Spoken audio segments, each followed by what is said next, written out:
Vous allez regarder révèle un secret capital de votre vie. Vous devez le regarder très attentivement, car il concerne une question qui peut modifier profondément votre vision du monde matériel. Le contenu de ce film ne présente pas seulement une approche nouvelle ou une pensée philosophique. C'est un fait qui est aussi prouvé par la science aujourd'hui.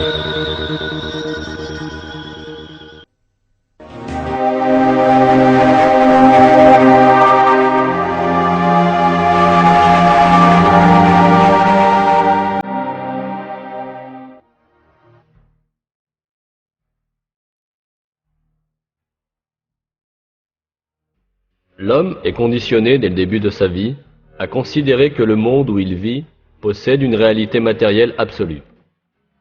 Il grandit donc sous l'influence de ce conditionnement et construit toute sa vie sur cette vision des choses. Les découvertes de la science moderne ont toutefois révélé une réalité significative totalement différente de ce qu'on suppose habituellement. Toutes les informations que nous possédons sur le monde extérieur nous sont apportées par nos 5 sens. Le monde que nous connaissons consiste en ce que nos yeux voient, ce que nos oreilles entendent, ce que notre nez sent, ce que notre langue goûte, ce que nos mains touchent. L'homme, depuis sa naissance, dépend uniquement de ces 5 sens. C'est pourquoi il connaît le monde extérieur seulement tel qu'il lui est présenté par ses sens. Cependant, la recherche scientifique effectuée sur nos sens a révélé des faits très différents au sujet de ce qu'on appelle le monde extérieur. Et ces faits ont mis en évidence un secret très important concernant la matière dont est fait le monde extérieur.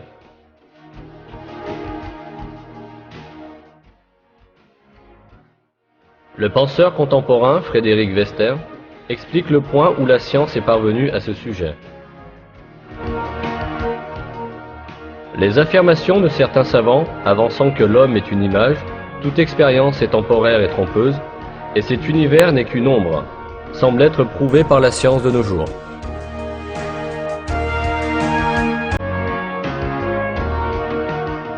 Afin de mieux saisir ce secret derrière la matière, rappelons ce que nous savons de notre sens de la vue, qui nous apporte la majeure partie de nos informations sur le monde extérieur.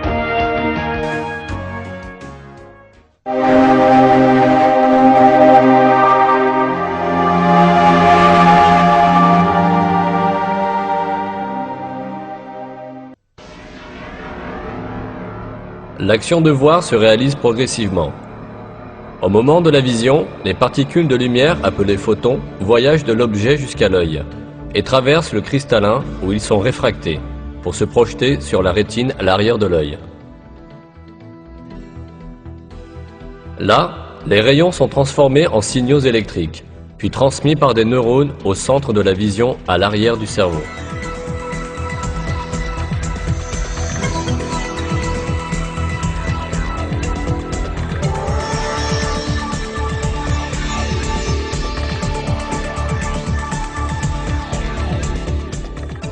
L'action de voir se déroule en réalité dans ce centre du cerveau.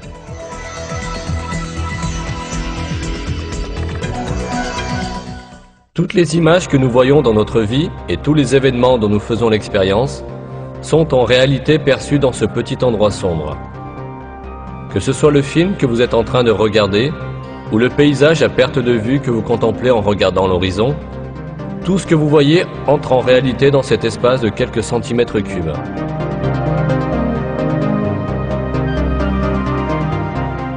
Réfléchissons attentivement à ces informations. Lorsque nous disons « nous voyons », ce que nous voyons, c'est en réalité l'effet que les rayons atteignant nos yeux produisent dans notre cerveau, lorsqu'ils sont convertis en signaux électriques. Quand nous disons « nous voyons », nous observons en réalité les signaux électriques dans notre cerveau. Il faut d'ailleurs ici rappeler un autre fait. Le cerveau est fermé à la lumière et son intérieur est totalement sombre. Par conséquent, jamais le cerveau ne peut être en contact avec la lumière elle-même. Nous pouvons prendre un exemple pour expliquer cette situation intéressante. Supposons que devant nous se trouve une bougie allumée, dont nous voyons la lumière.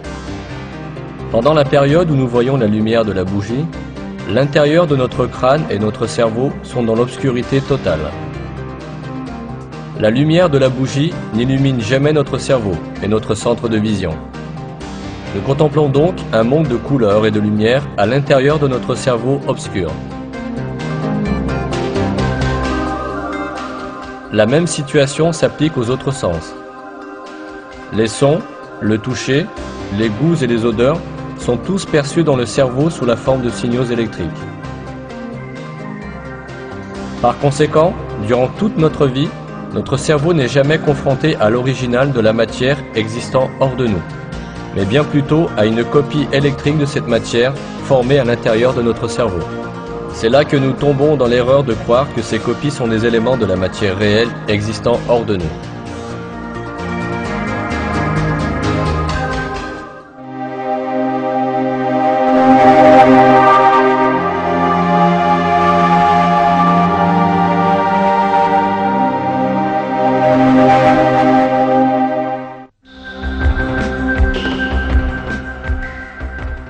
Ces faits physiques nous amènent à une conclusion indiscutable. Tout ce que nous voyons, touchons, entendons et percevons comme la matière, le monde ou l'univers, n'est en fait que des signaux électriques dans notre cerveau.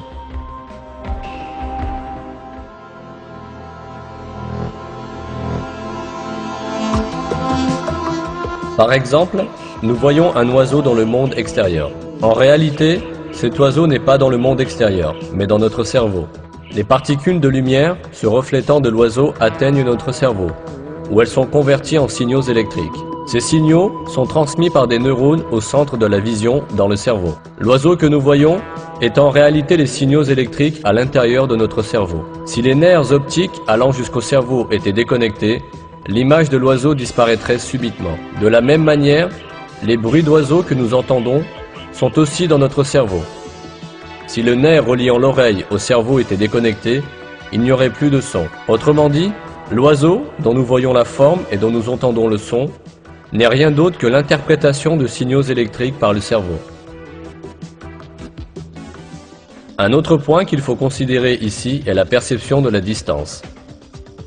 Par exemple, la distance entre vous et cet écran n'est rien d'autre qu'une sensation d'espace formée dans votre cerveau. De même, des objets qu'une personne pense être très lointains sont en réalité des images accumulées à un point du cerveau.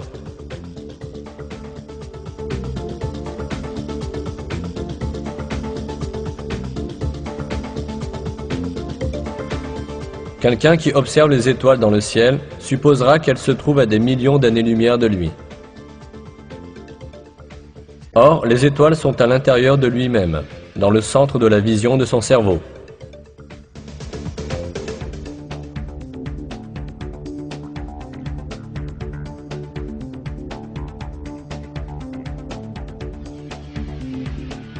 Pendant que vous regardez ce film, vous n'êtes pas véritablement à l'intérieur de la pièce où vous croyez être. C'est la pièce qui est à l'intérieur de vous. En voyant votre propre corps, vous pensez être à l'intérieur de lui. Cependant, vous devez vous rappeler que votre corps, lui aussi, est une image formée à l'intérieur de votre cerveau. Jusqu'à présent, nous avons parlé à plusieurs reprises d'un monde extérieur et d'un monde de perception formé dans notre cerveau qui est ce que nous voyons. Toutefois, puisque nous n'atteignons jamais véritablement le monde extérieur, comment pouvons-nous être sûrs qu'un tel monde existe vraiment ? Nous ne pouvons pas en être sûrs. La seule réalité à notre portée est le monde de perception situé à l'intérieur de notre esprit.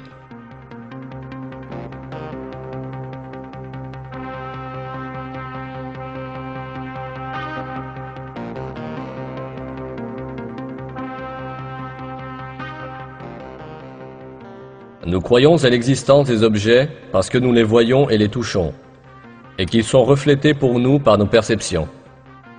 Cependant, nos perceptions ne sont que des idées dans notre esprit.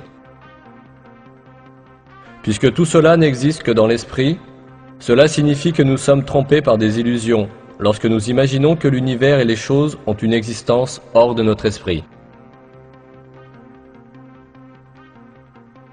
Imaginez que la matière existe en dehors de notre esprit est bien une illusion.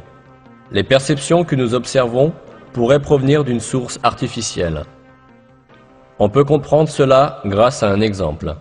Supposons d'abord que nous puissions retirer notre cerveau de notre corps et le conserver en vie dans un bocal de verre. Prenons un ordinateur où toutes sortes d'informations peuvent être stockées.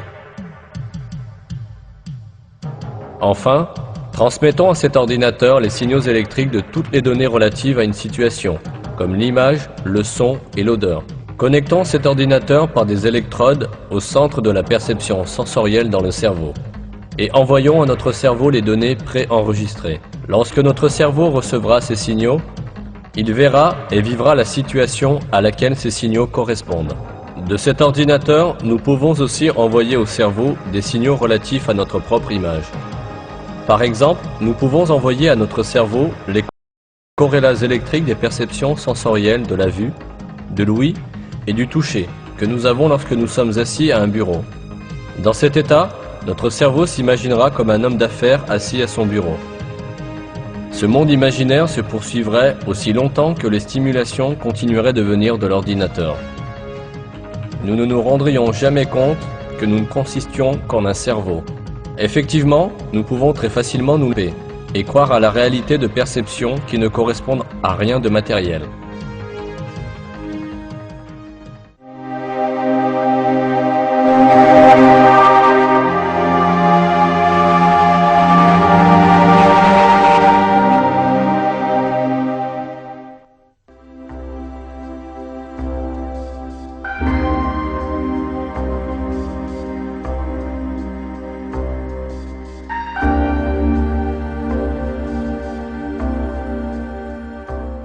La réalité est tout ce qui peut être touché par la main et vu par l'œil. Dans vos rêves, vous pouvez aussi toucher avec la main et voir avec l'œil. Mais en réalité, vous n'avez ni main ni œil, et il n'y a rien à toucher ni à voir. Néanmoins, en prenant ce que vous percevez dans votre rêve pour des réalités matérielles, vous êtes tout simplement trompé.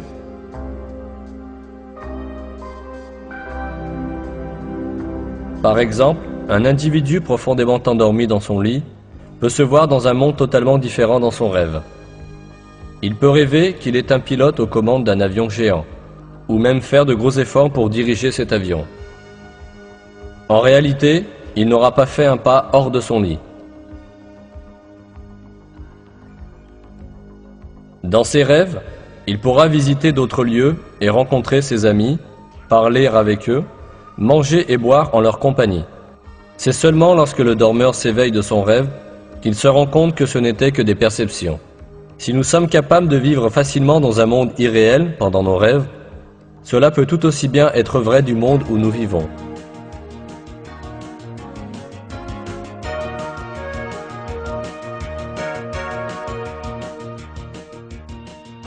Lorsque nous nous réveillons d'un rêve, il n'y a pas de raison logique pour ne pas penser que nous entrons dans un rêve plus long que nous appelons la vie réelle. La raison pour laquelle nous considérons le rêve comme imaginaire et le monde comme réel n'est rien de plus que le produit de nos habitudes et de nos préjugés. Cela suggère que nous pourrons bien nous réveiller de la vie sur Terre que nous pensons être en train de vivre, tout comme nous nous réveillons d'un rêve.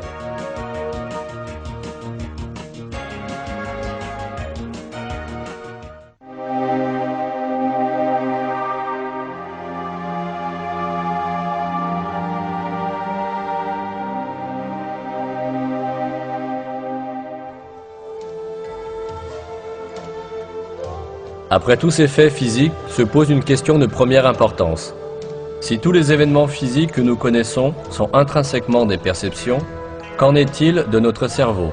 Puisque notre cerveau est fait de matière tout comme nos bras, nos jambes et tout autre objet, il doit aussi être une perception comme tous les autres objets. Un exemple rendra les choses plus claires.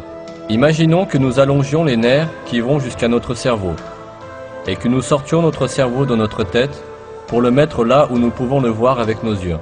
Dans ce cas, nous serions capables de voir aussi notre cerveau et de le toucher avec nos doigts. Ceci nous permet de comprendre que notre cerveau, lui non plus, n'est rien d'autre qu'une perception formée par les sens de la vision et du toucher. Alors, quelle est la volonté qui voit, entend et perçoit tous les autres sens, si ce n'est pas le cerveau.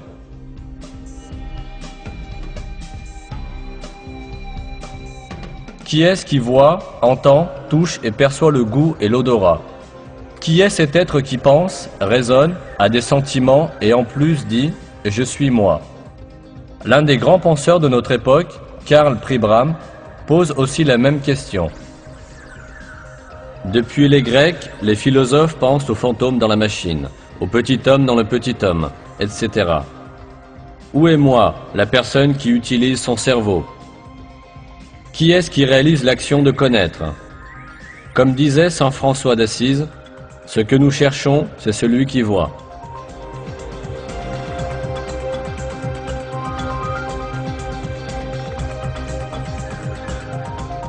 En fait, cet être métaphysique qui utilise le cerveau, qui voit et qui sent, c'est l'âme. Ce que nous appelons le monde matériel est l'ensemble de perceptions vues et senties par cette âme. Tout comme le corps que nous possédons et le monde matériel que nous voyons dans nos rêves n'ont pas de réalité physique, l'univers que nous occupons et les corps que nous possédons maintenant n'ont pas non plus de réalité physique. Le véritable être absolu, c'est l'âme. La matière consiste simplement en des perceptions ressenties par l'âme. Oui, même si nous partons avec l'hypothèse que la matière est réelle, les lois de la physique, de la chimie et de la biologie nous conduisent toutes au fait que la matière est faite d'une illusion et à l'inévitable réalité d'une matière métaphysique. C'est cela le secret de la matière.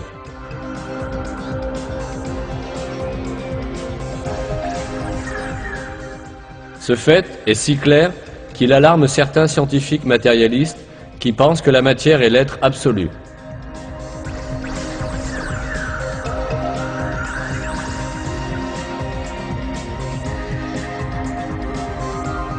L'écrivain scientifique Lincoln Barnett dit dans son livre « L'univers et Einstein » tout comme les philosophes qui réduisent toute réalité objective à un monde illusoire de perception, les scientifiques ont pris conscience des limites inquiétantes des sens de l'être humain. Tous ces faits nous mettent face à face avec une question capitale. Si ce que nous reconnaissons comme le monde matériel est seulement composé de perceptions données à notre âme, alors quelle est la source de ces perceptions? En répondant à cette question, nous devons prendre en compte le fait que la matière n'a pas une existence autonome, mais est une perception. Par conséquent, cette perception a dû être causée par une autre force, ce qui veut dire qu'elle a dû être créée. De plus, cette création doit être continuelle. S'il n'y avait pas une création continue et cohérente, alors ce que nous appelons la matière disparaîtrait et serait perdu.